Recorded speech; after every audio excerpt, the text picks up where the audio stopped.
para falar de Mercúrio, tem uma coisa que eu acho interessante. A gente parte falando de polaridades. A gente pensa em Saturno e Júpiter. Foi a primeira polaridade que enfrentamos. Saturno cresce verticalmente, Júpiter cresce horizontalmente. Aí depois veio Marte e Vênus. Marte, ele é tônico, ele é vigoroso, ele é, em algum sentido, masculino.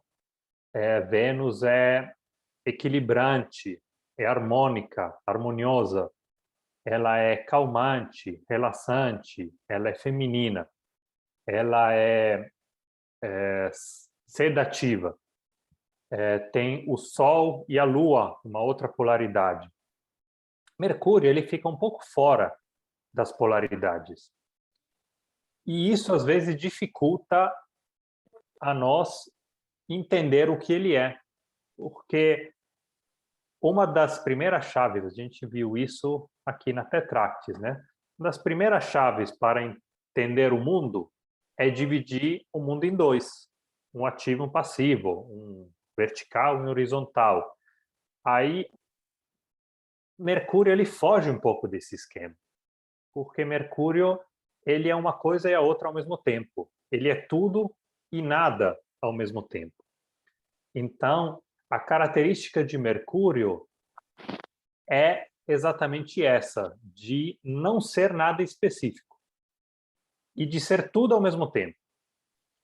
Ele é um princípio vital, ele é às vezes considerado a quinta essência, ele é às vezes considerado o indivíduo, a individualidade, mas sem assumir determinações específicas. Ele se acompanha a todos. Astronomicamente, no céu, ele se acompanha principalmente ao Sol, né? Ele sempre fica perto do Sol, ou antecipando um pouco ele, ou aparecendo logo após o Sol, mas sempre ficando perto. E ele é o planeta que mais vezes fica retrógrado durante o próprio ciclo, né? Com mais frequência. É o planeta que tem movimento direto, vai para o retrógrado, volta para o direto, com grande velocidade. É um planeta dificilmente visível, justamente porque ele sempre fica próximo do Sol. Então, por isso, a gente tem dificuldade em reconhecer ele. É o planeta que é o mensageiro. Enquanto mensageiro, ele carrega uma mensagem, mas ele não é a mensagem que carrega. Ele se associa à mensagem que ele está carregando, enquanto está carregando essa mensagem, e às vezes a gente identifica ele com a mensagem que ele está levando. Mas assim que ele entregar a mensagem, ele perde essa característica e já volta a ter outra. A gente pode associar Mercúrio a praticamente todos os outros planetas. Nisso, eu acabei de pensar a Lua. A Lua também é uma intermediária, uma mensageira, né? A Lua é o intermediário entre o nosso mundo e o mundo celeste. E a Lua traz até a Terra toda a influência celeste, mudando um pouco as próprias características. Mercúrio também faz isso, mas Mercúrio também é solar, porque Mercúrio sempre fica próximo do Sol. Mercúrio tem uma analogia com Saturno. Mercúrio, para os antigos egípcios, era Sebgu, era a estrela de Sete. E tem uma analogia muito forte entre Saturno e Mercúrio, porque assim como Mercúrio tem todas as naturezas e ao mesmo tempo não tem natureza nenhuma, Saturno não tem natureza nenhuma. Saturno, ele é devitalizante, Saturno é o contrário da vida, e enquanto isso, ele se opõe tanto ao Sol quanto à Lua. Ele se opõe a tudo. Saturno é nada e Mercúrio é nada no sentido que ele é tudo, porque sendo tudo ele é nada. Então, a grande dificuldade de entender Mercúrio é exatamente essa, o fato de Mercúrio ser a adaptabilidade, a mudança em si. E quando a gente pensa na mudança, qual que é a característica da mudança? A mudança, que é algo que não é fixo. Então, é difícil fixar Mercúrio em uma característica. Essa é um pouco a dificuldade que a gente tem em entender ele. Mercúrio talvez seja o vazio que permeia todas as coisas, né? Porque se ele é aquela força que carrega, que articula, que comunica, que transporta as coisas, as mensagens, né?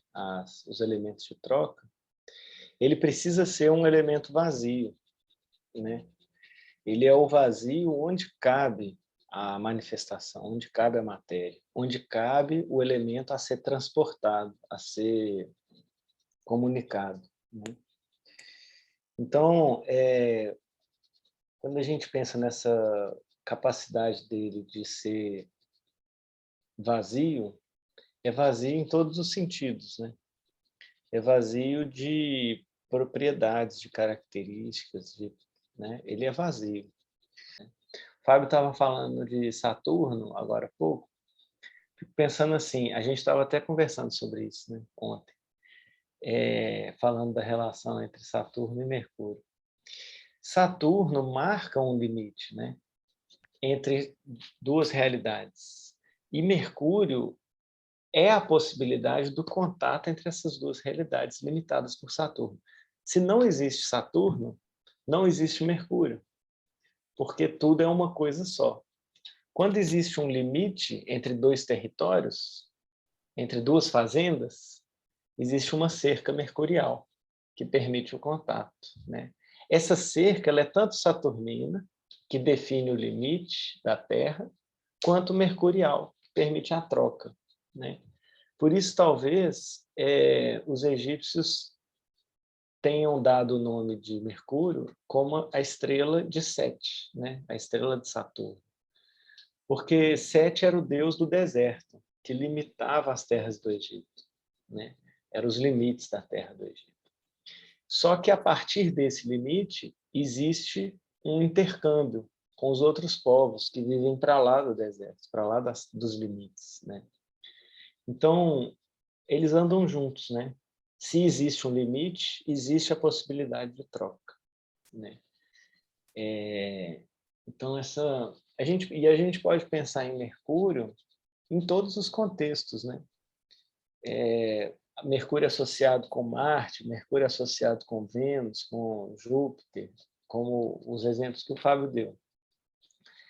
Mas aí a gente pensa sempre, assim, o Angelini falava que Mercúrio era onde existia comunicação, Mercúrio estava presente.